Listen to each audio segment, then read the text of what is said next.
자, 오늘은 미국 제양 군인의 날. 그래서 채권 시장은 휴장이고 주식 시장은 정상적으로 운영을 하고 있다. 자, 그리고 11월 13일 수요일 날 대출 관리자 설문조사가 있습니다. 이것은 연준 쪽에서 80여 개 되는 대형은행 그리고 기타 등등에 대해서 대출 기준 어떻게 하고 있냐, 조건 어떻게 하고 있냐, 이거에 대한 이제 설문조사를 해요. 은행들이 대출을 굉장히 까다롭게 한다? 그러면 이제 시장에 돈이 잘 안 나가는 거잖아요. 그래서 어떤 위험 수위가 있다, 뭐 이런 걸 볼 수가 있는데 최근에 하는 것들을 보면은 큰 문제들은 없어 보입니다. 그리고 CPI 발표 수요일 날 있고요. 이전보다 살짝 좀 올라간 뭐 느낌이지만은 큰 의미들은 없습니다. 중요한 것은 대통령 선거가 끝났기 때문에 경제 지표 같은 경우는 새롭게 나오는 지표들을 다시 봐야 돼요. 지금까지는 선거를 위해서 약간의 수정 아니면은 조작 이런 게 있을 수가 있었는데 이제 그게 끝났잖아요. 그래서 그 데이터들이 어떻게 나오는지 다시 한번 우리가 분석을 할 시간대가 올 겁니다. 그리고 목요일날 생산자 물가지수 발표를 하고 뭐 크게 좋다 크게 나쁘다 이런 느낌들은 없습니다. 생산자 물가지수만 YOY가 지난달에 1.8이었는데 2.3으로 조금 더 많이 올라가는 것 같고, 그 다음에 지난달 대비한 MOM 같은 경우도 0% 늘지 않았어 했는데 0.2% 정도 이렇게 살짝 올라간 게 있어서 약간의 인플레이션에 대한 걱정들이 더 커졌어요. 경기 침체에 대한 걱정들이 사실은 금리 인하 해 이런 핑계를 만들기 위해서 경기 침체에 대한 걱정을 8월 달에 이렇게 시장에 던졌었는데 이제 대선이 끝나고 나서 보니까 경기 침체에 대한 시그널들은 사라지고 차라리 인플레이션에 대한 시그널들이 나오고 있어요. 그런데 이거에 대해서는 크게 뭐 아직까지 걱정할 그런 수준까지는 아니다. 그리고 11월 15일 날 파월 의장 연설이 새벽에 있습니다. 자, 길만 주간 매크로 지표 이 차트만 보면은 대충 어떤 의미인지를 아실 거고요. 자, 차트 상에서는 뭐 전에 50일짜리가 100일짜리 그리고 200일짜리 골든 크로스 했던 것은 그 전부터 꾸준히 말씀을 드렸고, 지금 100일짜리 이동 평균선이 200일짜리 이동 평균선 아직 골든 크로스는 안 했는데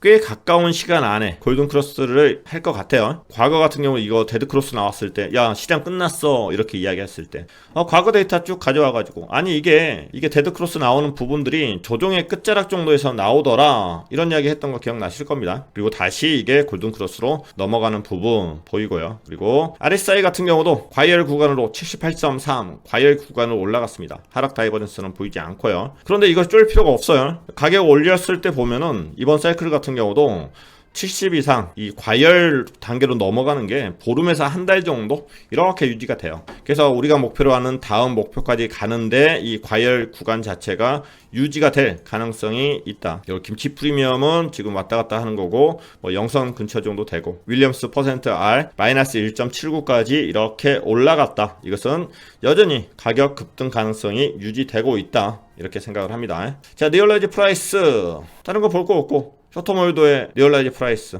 평단 지금 이제 많이 이격됐습니다. 쭉 이렇게 이격됐어요. 이 아래 있을 때 이게 기회다 기회. 그런데 너무 힘들었죠. 이게 8개월 걸렸으니까 올해 3월부터 해가지고 11월 정도에 돌파를 했으니까 굉장히 힘든 기간을 견디셨어요. 그래서 내공이 있으신 분들은 견디신 거고 내공이 없으신 분들은 이제 지쳐가지고 팔 것도 팔고 또 파니까 내 거 올라가네 또 이렇게 이야기 하시는 거고 내공 차이입니다. 셔터몰도의 MVRV가 1.23까지 상승했는데 이제부터는 언제든지 변동성 나올 수 있다. 그래서 주간 매크로 지표에 나오는 게 1.2에서 1.4 정도 나오는 상태에서 언제든지 변동성 나올 수 있다. 그러면 다시 어디서 지지할 것 같습니까? 하면은 키리마는 이제 쇼트몰드의 평단을 가지고 여기서 지지할 것 같습니다. 또 이렇게 이야기한다고요. 상승장 내에서. 그리고 가격 조정이 있다고 하더라도 매우 짧은 시간대 이렇게 8개월까지 이렇게 오랜 시간 조정이 있거나 이제 그러지는 않을 거예요. 사이클 탑 올라갈 때까지는 그 기간이 좀 짧습니다.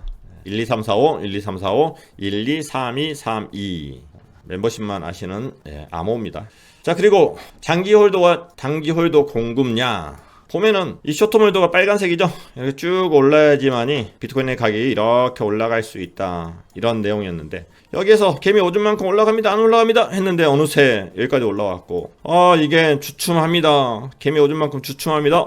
살짝 개미 뒤따르 만큼 살짝 올라갔네요. 이제 뭔가 보이네요. 근데 지금 이제 확연하게 보이죠. 확연하게. 그래서 확연하게 상승 추세예요. 자, 쇼트몰더의 평단 자체가 이렇게 올라간다 하는 것 자체는 신규 자금들이 많이 들어오는 거고 이건 꾸준히 보시는 거, 장기 홀더의 물량 변화. 계속 물량 변화가 장기 홀더들이 팔고 있어요. 오, 큰일 났네. 아니에요. 큰일 나는 거 아닙니다. 과거 보더라도 장기 홀더들이 파는 시기들이 있잖아요. 파는 시기. 이때 어떻게 됐어요? 가격이 이렇게 올라가죠. 장기 홀더들이 파는 시기, 이렇게 가격을 끌고 올라가는 시기입니다. 그래서 이 파는 물량 자체가 점점 늘어날 겁니다. 근데 이게 누가 사준 거예요? 쇼텀 홀더들이 싸게? 아니요, 비싸게. 코인베이스 프리미엄 굉장히 이제 살짝 공포스러웠죠. 코인베이스 프리미엄이 가격 올라갈 때 양으로 가야 되는데 플러스 쪽에 있어야 되는데 마이너스 쪽에 있어요. 하락 다이버전스다. 근데 여기까지 이제 떨어지는 상황 속에서도 저희들이 이제 봤었을 때 이게 점점 올라가는데 지금 현재는 확연하게 코인베이스 프리미엄은 플러스로 넘어갔다. 플러스. 그 다이버전스가 아니라 정상적인 상황이 됐죠. 그래서 코인베이스 프리미엄 트렌드 10일짜리 이동 평균을 봤었을 때 여기까지 떨어졌었다. 여기까지 떨어진 위치들. 이런 위치들은 싼 지역이다. 바닥이 형성되는 거고 과거를 봤더니 이런 위치가 항상 있다가 가격 올라가고 이런 위치가 다시 올라가고 그런 부분들이다. 물론 하락장에서는 쫄아야지. 하락장에서는.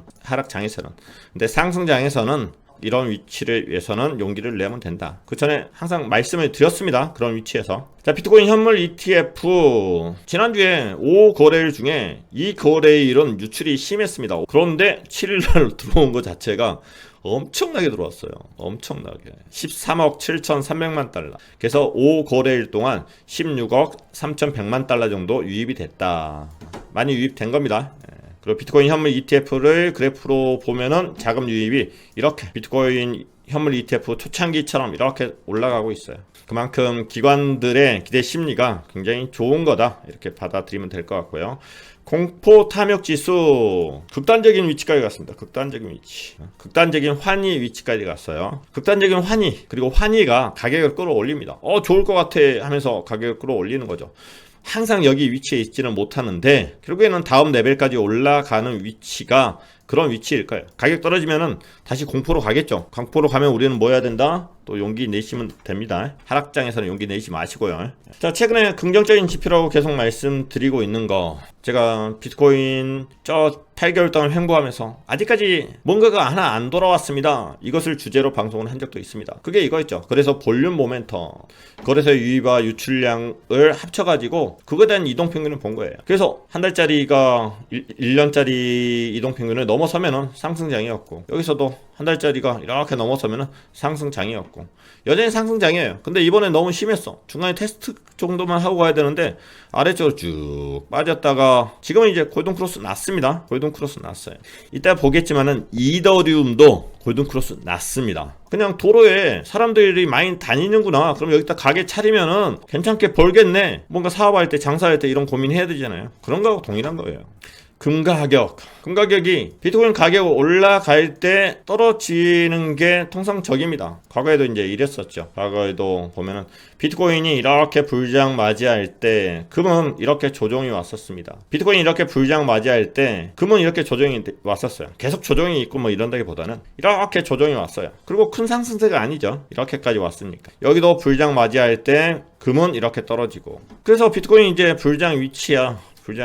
그러면서 지금 몇 개월 전부터 금의 가격이 조정이 올 수 있다. 그래서 우리가 뭘 봤다? 하락 다이버전스를 꾸준히 살폈죠. 그래서 이번에 보니까 금의 가격은 확실히 또 떨어졌어요.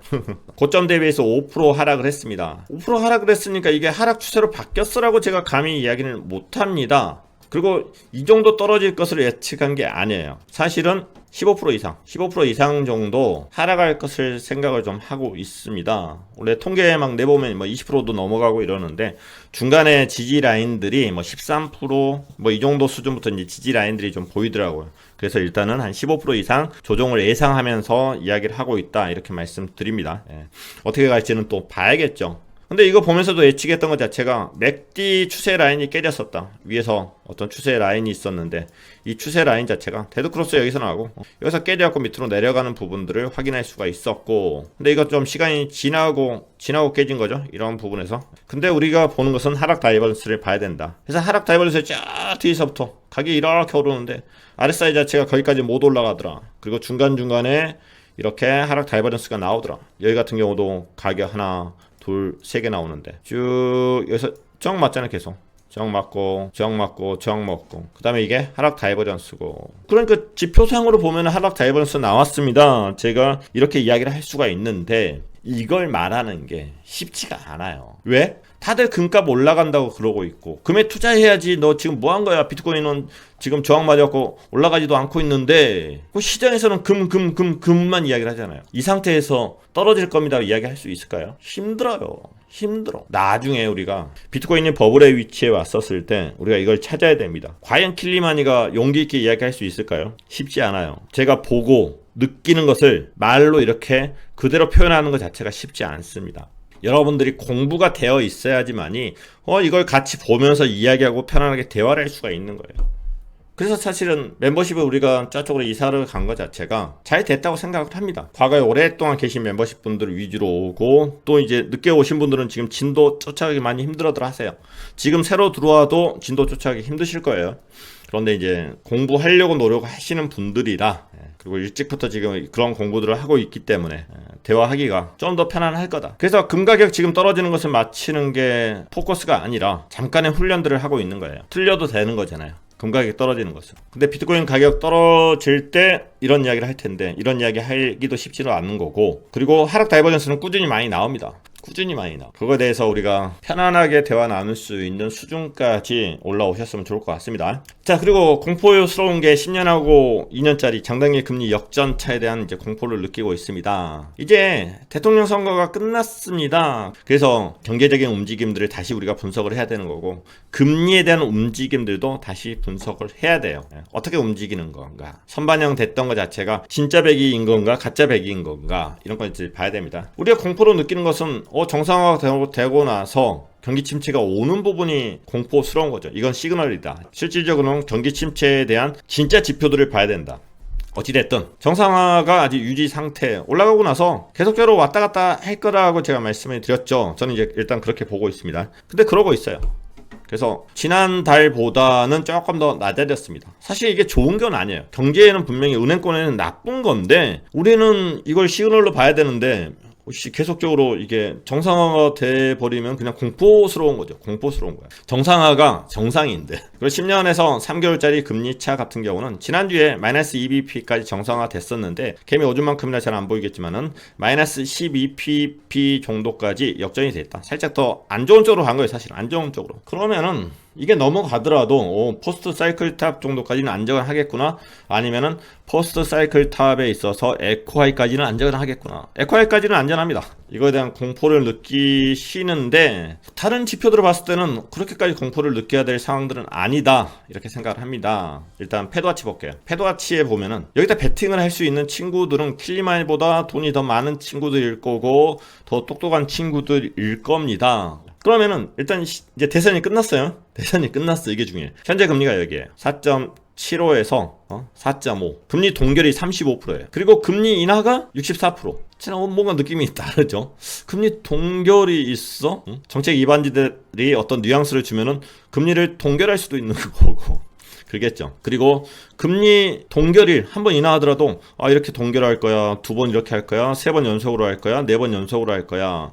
이건 뭐냐? 금리를 인하해야 될 명분이 없는 거예요. 경기 침체나 뭐 이런 시그널들이 있었으면은 한 번씩 꾸준히 안 하면 큰일 나겠네, 이렇게 나와야 되는데, 그 금리 인하도 50bp 해야겠네, 이런 시그널이 나왔는데 그런 게 안 나온다는 겁니다. 그러면은 여기다 베팅하고 있는 친구들은 경기 침체를 안 보고 있는 겁니다. 대통령 선거를 했더니 급한 금리 인하 기조는 사라져버린 거예요. 대통령 선거만 했는데 경기 침체 시그널이 사라졌어. 경기가 좋아졌습니까? 그럼 맨날 대선하면 돼요. 미국은 매월 대선만 하면은 다 좋아지는 거야. 경기 침체 일어날 것 같으면은 대선만 하면 돼.